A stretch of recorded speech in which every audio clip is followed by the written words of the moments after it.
Hello friends, welcome back to political connect. आज की video में हम डिस्कस करने वाले हैं हाथरस केस में जो हुआ उसके अलग अलग एंगल मीडिया ने दिखाए। एक एंगल के अकॉर्डिंग ये बताया गया कि उस लड़की का रेप किया गया है। एक एंगल में ये बताया गया कि पुलिस ने किस तरह से उसकी बॉडी का दाह संस्कार किया देर रात। और एक एंगल में ये बताया गया जो कि बहुत ही चौंकाने वाला था कि उसका रेप हुआ ही नहीं है। अब ऐसे में हम और आप जैसे लोग बहुत कंफ्यूजन की स्थिति में आ जाते हैं कि वाकई में असलियत में हुआ क्या होगा। क्या हुआ होगा ये तो आने वाला वक्त ही बताएगा, लेकिन एक चीज़ यहाँ पर सबसे इम्पॉर्टेंट है, वो है कि चाहे उस लड़की का रेप हुआ हो या मर्डर हुआ हो या पुलिस ने जो उसके साथ किया, हर एक केस में एक चीज़ कॉमन है, वो है कि यहाँ विमेन सेफ्टी जो है वो हैम्पर हुई है। उसके साथ साथ ये क्राइम अगेंस्ट वुमेन के अंडर आता है। अगर इसमें से किसी एक पहलू को भी उनके अकॉर्डिंग या मीडिया के अकॉर्डिंग सच मान लिया जाए तो भी। तो आइए आज की वीडियो में हम इसी चीज़ को ध्यान में रखते हुए फोकस रखेंगे कि विमेन सेफ्टी क्या है, कौन सी ऐसी पॉलिसीज़ हैं जो सरकार ने बनाई हैं और क्या ऐसे कारण हैं कि किस वजह से वो पॉलिसीज़ लागू नहीं हो पा रही हैं और आए दिन रेप जैसे केसेस बढ़ते ही जा रहे हैं। सबसे पहले हम बात करेंगे कि विमेन सेफ्टी क्या है, क्राइम अगेंस्ट वुमेन के अंडर क्या क्या आता है। तो अगर बात की जाए कि विमेन सेफ्टी क्या है, तो विमेन सेफ्टी का सीधा सीधा मतलब है कोई भी ऐसी पॉलिसी, कोई भी ऐसा प्रोविजन, कोई भी ऐसी प्लानिंग जो क्राइम अगेंस्ट वुमेन को कम करती है या उसे ख़त्म करने में हेल्प करती है, तो उसे कहा जाएगा विमेन सेफ्टी। अब बात की जाती है कि विमेन सेफ्टी या क्राइम अगेंस्ट वुमेन के अंडर क्या क्या आता है, यानी कि किन चीज़ों पर मेन फोकस किया जाता है विमेन सेफ्टी के अंदर। तो सबसे पहले आता है डोमेस्टिक वायलेंस, डाउरी जैसे केसेस, सेक्सुअल हैरेसमेंट, रेप जैसे केसेस, फोर्स सुसाइड और इस तरह की और भी बहुत सारी वारदात जिसको विमेन सेफ्टी जो है कंट्रोल करने या कम करने में हेल्प करता है। इन सारे क्राइम्स को नाम दिया जाता है क्राइम अगेंस्ट वुमेन। लेकिन विमेन सेफ्टी को लेकर के बहुत सारे लोगों में अलग अलग तरह की धारणा है और एक कॉमन मैन का मानना ये है कि अगर औरतों को या लड़कियों को सेफ रखना है तो अमूमन ही उन्हें देर रात नहीं निकलना चाहिए, छोटे कपड़े नहीं पहनने चाहिए और बहुत सारे लोग तो यहाँ तक कह देते हैं कि अगर रेप अगर हुआ है तो उसमें कहीं ना कहीं उन लड़कियों की ही गलती रही होगी। कुछ हद तक एक दो आर्ग्यूमेंट्स को लॉजिकल माना जा सकता है, जैसे कि देर रात आप बाहर मत निकलिए, क्योंकि बाहर अगर माहौल ठीक नहीं है तो डेफिनेटली एक सेंसिबल इंसान को बाहर नहीं निकलना चाहिए।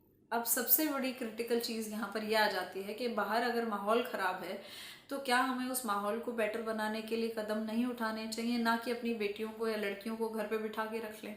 क्या सेफ्टी का मतलब ये है कि अगर आप गेटेड सोसाइटी में रहोगे तो ही आप सेफ हो, अपनी गाड़ियों से आप ट्रैवल करोगे तो ही आप सेफ हो, रात को घर से नहीं निकलोगे तो ही आप सेफ हो।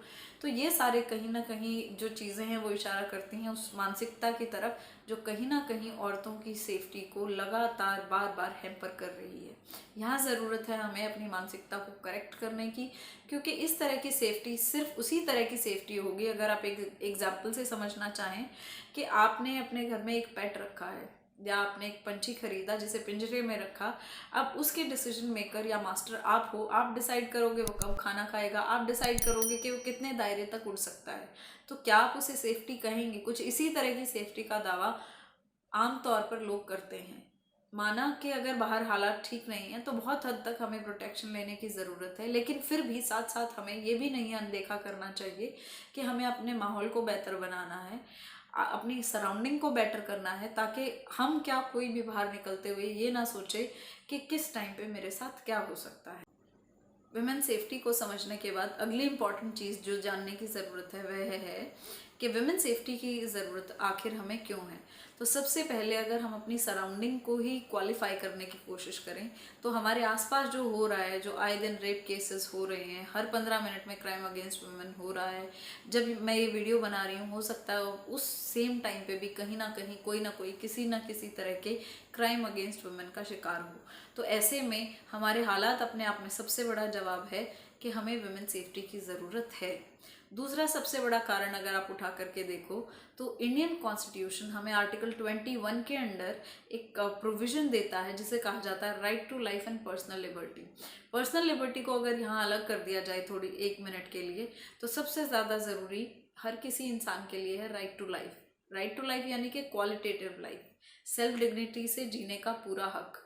लेकिन अगर आप वुमेन सेफ्टी को लेकर के या सिर्फ औरतों के केस में इस बात को क्वालिफाई करने की कोशिश करेंगे तो हर साल होने वाले लगभग 5 लाख फीमेल फिटिसाइड के केसेस अपने आप में एक बहुत बड़ा सवाल उठाते हैं इस चीज़ पे कि क्या औरतों को वाकई जीने का हक है।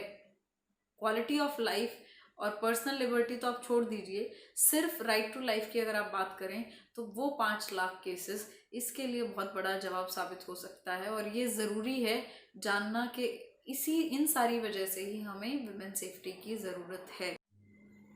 अगला बड़ा कारण अगर देखना चाहें तो इंटरनेशनल लेवल पर अगर आप देखोगे तो इंडिया की इमेज औरतों की सेफ्टी को लेकर के या औरतों की सिक्योरिटी को लेकर के कुछ बहुत ज़्यादा अच्छी नहीं है। उसका रीसेंट एग्जांपल अगर आप देखोगे तो 2018 की वो रिपोर्ट या वो सर्वे जो थॉमसन रॉयटर्स ने निकाला था, उसके अकॉर्डिंग इंडिया जो है वर्ल्ड में सबसे डेंजरस कंट्री है औरतों के लिए। अब उस सर्वे को लेकर के अलग अलग ओपिनियंस हैं, लेकिन एक चीज़ क्लियर है कि अगर हम अपनी सराउंडिंग को देखें तो कहीं ना कहीं हमें उस सर्वे की जो जजमेंट है वो सही लगती है। और इंटरनेशनली हमारे देश को वर्ल्ड की सबसे बड़ी डेमोक्रेसी या सबसे बड़ा लोकतंत्र माना जाता है। इंडिया बहुत से उन देशों में से एक देश है जिन्होंने औरतों को सबसे पहले right to equality, right to vote दिया। लेकिन वहीं दूसरी तरफ हम अपनी औरतों को सेफ्टी और राइट टू लाइफ गारंटी नहीं कर पाए, और इसीलिए शायद ज़रूरत है हमें अपने सेफ्टी रूल्स को, सिक्योरिटी रेगुलेशंस को बदलने की, उनकी इम्प्लीमेंटेशन को इम्प्रोवाइज करने की। तो यहाँ तक हमने बात की है सिर्फ कारणों पे। अभी तक हमने बात की उन सारे कारणों की जिनकी वजह से ये प्रूफ हो सके कि औरतों को विमेन सेफ्टी की सख्त ज़रूरत क्यों है और हमारे सर्वाइवल के लिए एक बहुत बड़ा मुद्दा क्यों बना हुआ है ये। अब हमें ये जानना ज़रूरी है कि अगर ये इतना बड़ा इशू है तो सरकार ने इसमें क्या रोल प्ले किया है, क्या कुछ ऐसी कारगर पॉलिसीज़ बनाई गई हैं जो औरतों की सेफ्टी को गारंटी कर सकें। अगर हैं तो वो कौन सी पॉलिसी हैं, और नहीं हैं तो उसको हम सजेशन में डिस्कस करेंगे कि ऐसी कौन सी पॉलिसीज़ हो सकती हैं या ऐसे कौन से स्टेप्स सरकार ले सकती है जिससे कि वुमेन सेफ्टी को गारंटी किया जा सके। तो आइए देखते हैं।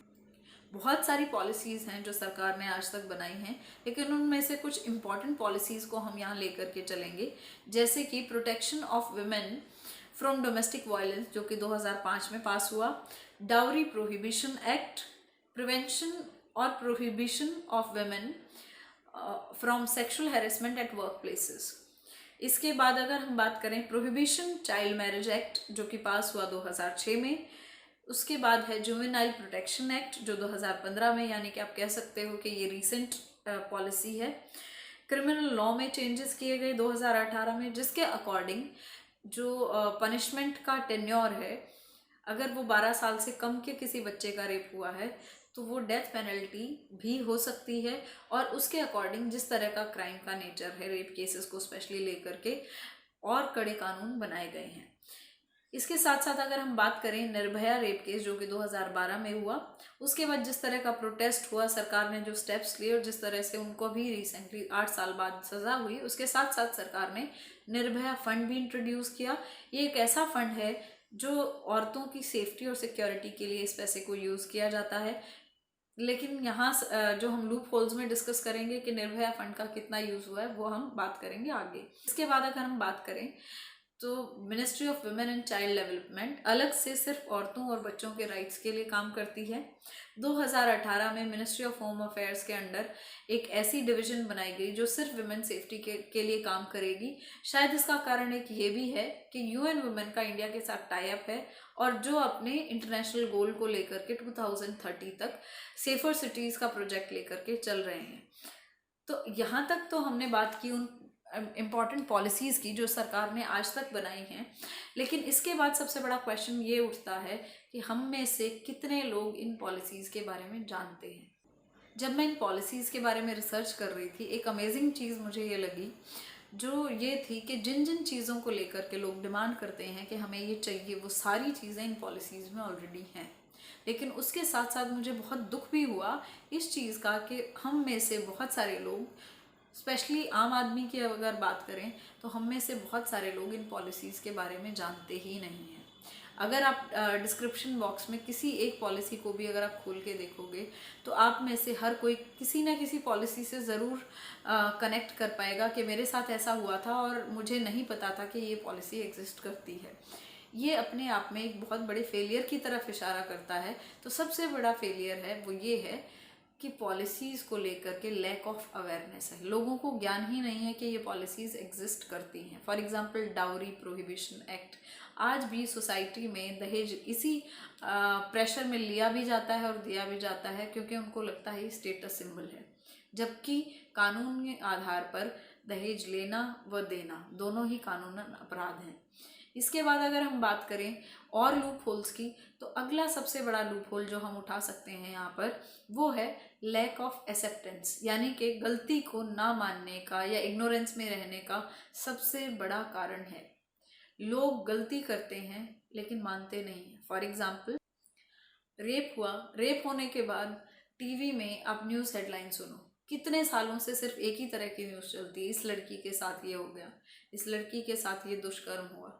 कभी भी इस हेडलाइन का पैटर्न आज तक चेंज नहीं हुआ है, जिसकी वजह से लोगों को लगता है कि इसका ब्लेम सिर्फ लड़की का है। अगर लड़की के साथ ये हुआ है तो इसका कारण ये है। इस इग्नोरेंस और जो ब्लेम गेम है, इसकी वजह से लोगों में एक सेंस ऑफ एक्सेप्टेंस ही नहीं है कि जो किया जा रहा है, जो करने वाला है वो गलत है। बहुत सारे लोग ऐसा मानते हैं कि ठीक है, लड़का था, उसने कर दिया तो क्या हो गया। डिस्क्रिप्शन बॉक्स में द प्रिंट की एक वीडियो मैं आपको दूंगी, उसको आप सुनिएगा, आपको खुद समझ में आ जाएगा कि ऐसे ऐसे लोग जो ये क्लेम करते हैं कि हम औरतों की रिस्पेक्ट करते हैं, उसको घर की लक्ष्मी समझते हैं, उसके साथ साथ कॉन्ट्ररी वो ये भी बोल रहे हैं कि क्योंकि वो घर की लक्ष्मी है तो उसको घर के अंदर रहना चाहिए। और ये सब जो हो रहा है इसका मेन कारण खुद लड़कियां हैं। तो दूसरा जो लूप होल है वो ये है कि हम लोग शायद अपनी गलती को मानने को तैयार ही नहीं है, चाहे हम एज ए सिटीजन हो या स्टेट हो। तीसरा सबसे बड़ा जो वीकनेस है या सबसे बड़ा लूप होल है वो है लैक ऑफ एजुकेशन। यहाँ मैं लैक ऑफ लिटरेसी की बात नहीं कर रही हूँ, मैं बात कर रही हूँ लैक ऑफ एजुकेशन, कि पढ़ने लिखने के बाद भी आज भी हमारी जो मानसिकता है वो पितृसत्ता से भरी हुई है। और हर जगह अगर आप पब्लिक स्फेयर में या प्राइवेट स्फेयर में जा कर के देखोगे तो एक बहुत बड़ी डिबेट है। और हैरानी की बात है, आप YouTube पे सिर्फ फेमिनिज्म टाइप करिए और टॉप 5 वीडियोस देखिए, उसमें कितने हज़ार सिर्फ डिसलाइक्स हैं। और उन वीडियोस को आप सुनोगे तो मोस्टली वीडियोस सिर्फ बेसिक अपने इंसिडेंट्स के बारे में हैं। तो कहीं ना कहीं ये बता रहा है कि हम जैसे पढ़े लिखे लोग आज भी पैट्रियार्कल माइंडसेट के से पूरी तरह से घिरे हुए हैं। और इसके कॉन्ट्ररी हमें बहुत बड़ा एक एग्जाम्पल लेना चाहिए। मैरी कॉम ने एक ओपन लेटर लिखा था हिंदुस्तान टाइम्स में, आई थिंक हम सबको वो एक बार ज़रूर पढ़ना चाहिए। उन्होंने बहुत अच्छे से एक्सप्लेन किया है कि किस तरह से पब्लिक और प्राइवेट स्फेयर में औरत और आदमी का रोल 50-50 है, जो मैं आपको डिस्क्रिप्शन बॉक्स में भी दे दूँगी। इसके बाद अगली अगर हम बात करें कि और लूप होल क्या है, अगला लूप होल है लैक ऑफ मार्केटिंग। अगर कोई भी चीज़, किसी भी पॉलिसी का हमें कैसे पता चलता है आम आदमी को? टीवी के थ्रू। अब टीवी में कमर्शियल, अगर आप कोई भी सीरियल देख रहे हैं उस बीच में कभी ऐसा ऐड नहीं आता। न्यूज़ चैनल आप चलाओगे उसमें फिर भी आपको कंज्यूमर राइट से रिलेटेड या कुछ ऐसे एडवर्टीजमेंट्स मिल जाएंगे। तो जब सरकार बेटी बचाओ बेटी पढ़ाओ को प्रमोट कर सकती है, स्वच्छता अभियान को प्रमोट कर सकती है, जिसकी मार्केटिंग बहुत अच्छे से हुई है, शायद इससे पहले 10 साल पहले स्वच्छता को लेकर के लोगों का जो दृष्टिकोण था वो ऐसा नहीं था, तो सरकार क्यों इस तरह की पॉलिसीज़ को लोगों तक नहीं पहुंचा पाई है? तो इतनी सारी वीकनेसेस के बाद भी हमें ये देखना है कि ऐसे क्या सॉल्यूशंस हो सकते हैं, ऐसा क्या तरीका है जो हम और आप जैसे लोग मिल करके कंट्रीब्यूट कर सकें। ना सिर्फ हम स्टेट को ब्लेम करें, लेकिन अपना जहां हमारा जो भी रोल है एज अ सिटीजन वो भी पूरी तरह से प्ले कर सकें। फॉर एग्जाम्पल, हम हमेशा सरकार को ब्लेम करते हैं कि सरकार ये नहीं करती, हमारे ये फंडामेंटल राइट्स हैं। और मैंने वीडियो में भी कहा है कि हमें राइट टू लाइफ जो है वो गारंटी नहीं किया गया है। लेकिन उसके साथ साथ हमें ये भी देखना होगा कि जहाँ हम फंडामेंटल राइट्स की डिमांड कर रहे हैं वहाँ फंडामेंटल ड्यूटीज़ भी हैं। एज ए सिटीज़न मैंने उस ड्यूटी को कितना ओबे किया? मैंने कब ये देखा कि I will respect every gender just as human being? कितनी बार हमने ये सोचा कि हम अपनी गलतियों को एक्सेप्ट करते हुए उनको ठीक करके फिर आगे बढ़ेंगे, क्योंकि सिर्फ अकेली स्टेट या सिर्फ पॉलिसी मेकिंग से कुछ नहीं होगा। जब तक लोग उन पॉलिसीज़ को एक्सेप्ट नहीं करेंगे तब तक पॉलिसीज़ लागू नहीं होंगी। तो पॉलिसीज़ का बनना भी उतना ही इम्पॉर्टेंट है, उनकी मार्केटिंग भी इतनी इम्पॉर्टेंट है, और उससे कहीं ज़्यादा इम्पॉर्टेंट है लोगों में उन पॉलिसीज़ की एक्सेप्टेंस का आना। क्योंकि अगर लोगों में एक्सेप्टेंस होती तो हथरस के केस में कास्टिज्म का इतना बड़ा इशू एक साथ और ना हो। मेरी ओपिनियन में जो सरकार एक इम्पॉर्टेंट चीज़ जो है वो कर सकती है वो है सेल्फ डिफेंस, कि सेल्फ डिफेंस को कंपलसरी कर देना चाहिए, सिलेबाई का पार्ट बना देना चाहिए। जिस तरह के बाकी सब्जेक्ट्स हैं वैसे ही सेल्फ डिफेंस भी एक इम्पॉर्टेंट पार्ट है हमारी लाइफ का, और इसीलिए अगर सरकार सेल्फ डिफेंस को स्कूल्स में, कॉलेजेस में कंपलसरी कर देगी तो हमारी जो लड़कियां हैं, बेटियां हैं, वो ना सिर्फ एम्पावर्ड होंगी बल्कि उसके साथ साथ वो सबल भी बनेंगी। तो आई थिंक जो सेकंड चीज़ है जिस पे सरकार काम कर सकती है वो है लड़कियों के लिए सेल्फ डिफेंस की ट्रेनिंग को कंपलसरी करना स्कूल्स और कॉलेजेस में। आइए अब एक नज़र डालते हैं उन सॉल्यूशंस पे जो लोगों ने बताए हैं कि क्या सॉल्यूशंस हैं और किस तरह से हमारी मानसिकता को बदलने के लिए इन सॉल्यूशंस का कंट्रीब्यूशन ज़रूरी है। सुनो द्रौपदी, खड़क संभालो, खुद ही अपना चीर बचा लो, अब गोविंद ना आएंगे। हम 21वीं सदी में जी रहे हैं और आज वाकई कोई गोविंद नहीं आएंगे किसी लड़की की, किसी महिला की मदद करने। लड़कियों को, महिलाओं को खुद ही सशक्त बनना पड़ेगा, खुद ही अपनी मदद करनी पड़ेगी। क्यों ना ये अच्छा हो कि बचपन से ही लड़कियों को स्कूल में सेल्फ डिफेंस की ट्रेनिंग दी जाए। यहाँ मेरी शिकायत मीडिया से भी है। अगर मुझे कोई पत्रकार भाई बहन मिलता है तो मैं उनसे भी बात करूंगी और अपनी ये बात आगे तक पहुंचाना चाहूंगी कि जब भी कोई ऐसा गलत काम हो जाता है समाज में तो हमेशा जो न्यूज़ लिखी जाती है वो महिलाओं के उसके ऊपर लिखी जाती है कि फला फला महिला के साथ, लड़की के साथ ऐसा हो गया। एक निर्भया थी, बेचारी निर्भया, नई निर्भया, पुरानी निर्भया, एक नाम निकाल दिया। वहां मीडिया खड़ी है लड़की के घर के बाहर माँ बाप से पूछने के लिए क्यों हुआ, कैसे हुआ। क्यों ना वो जमघट लड़के के घर के बाहर, मीडिया क्यों नहीं उनके पीछे पड़ती, उनके माँ बाप से पूछती कि आपने ऐसा क्या सिखाया बचपन में, कहाँ क्या कमी रहेगी, कहाँ क्या गलत हो गया उनके आसपास के माहौल में, उनके समाज में। क्योंकि सशक्त बनना शरीर से बाद में होता है, पहले हमें विचारों से सशक्त बनना पड़ेगा कि हमारे विचार ठीक हों, नैतिक शिक्षा ठीक रहे। ये लड़की पे न्यूज़ चलाना कोई ठीक नहीं है। सशक्तिकरण यहाँ से नहीं आएगा। बराबरी दिखाओ, ठीक है आपने एक न्यूज़ बता दी किसी महिला के साथ ऐसा गलत हुआ है, उसके कारणों की जांच करें, उस लड़की को, उस महिला को, उसके माँ बाप को कैसा लग रहा है, आप बताइए आपको कैसा महसूस हो रहा है। इससे शर्मनाक खबर हो नहीं सकती कोई। तो पहले हमें विचारों से मजबूत बनना पड़ेगा, नैतिक रूप से, हर तरीके से। If police stations are made available wherever possible, the police team will take shorter span of time to reach at the spot, and the incident might be prevented. Another thing is, most of the cases of violence, harassment and discrimination against women go unregistered because females are not comfortable while sharing their problems with the male. So if there is a higher rate of appointment of women in administrative field or in police forces, women might come up with what has actually happened with them, and the cases will be registered, and then further actions can be taken. Third and the most important step, sexual violence starts with what we teach our sons. So phrases like men don't cry, they indirectly impact. तो अब हम बात करते हैं कि women safety को हम improve कैसे करें। दो चीज़, पहली लॉज बहुत ज़्यादा स्ट्रिक्ट बनाएं। दूसरी, अगर कोई भी चीज़ अगर हमें लग रही है कि ये, जैसे सपोज बस स्टॉप है, वो कहीं भी अनसेफ जगह लग रहा है हमें, तो उसको शिफ्ट कर दिया जाए ताकि जो लड़कियां अनसेफ फील करती है वो सेफ फील करे। ऐसी जगह उस बस स्टॉप को हम शिफ्ट कर सकते हैं। मैं चाहती हूँ सरकार से या कानून संविधान में कानून को बदलाव होना चाहिए, तो ये इतना फास्ट होनी चाहिए इनकी, मतलब कानून में इतना बदलाव कर दे, इतना फास्ट होना चाहिए, 6 महीनों में या 1 साल में उनको सजा सुनाई देनी चाहिए। सुना दो, 1 साल में सुना दो, 6 महीनों में सुना दो, लेकिन ऐसा नहीं होना चाहिए कि वो कई सालों तक चलती रहे। जैसे कि मतलब ये नहीं होना चाहिए कि 2012 में रेप हुआ और 2020 में उनको सजा सुनाई गई। मैं संविधान या सरकार से यही कहना चाहती हूँ कि मतलब बहुत जल्द से जल्द सज़ा सुना देनी चाहिए उनको। Thank you so much. First, awareness and sensitization. Most gendered crimes take place due to patriarchal mindset. Proper awareness and stressing on the equality of gender help in long run. आज की वीडियो में सिर्फ इतना ही। उम्मीद करती हूँ आप लोगों को वीडियो पसंद आई होगी और आप लोगों के लिए इन्फॉर्मेटिव साबित हुई होगी। अगर आप लोगों को ये वीडियो इन्फॉर्मेटिव लगे तो प्लीज़ इसे ज़्यादा से ज़्यादा लोगों में शेयर कीजिएगा, हमारे चैनल को सब्सक्राइब कीजिए। और अगली वीडियो जो कि इसी वीडियो का सेकंड पार्ट है, उसमें हम डिस्कस करेंगे वुमेन सेफ्टी से रिलेटेड वो 5 एप्लीकेशंस जो हर लड़की के फ़ोन में होना ज़रूरी है और वो किस तरह से हमारी सेफ्टी को इम्प्रूव करने में हेल्प कर सकता है। नमस्कार, धन्यवाद, जय हिंद।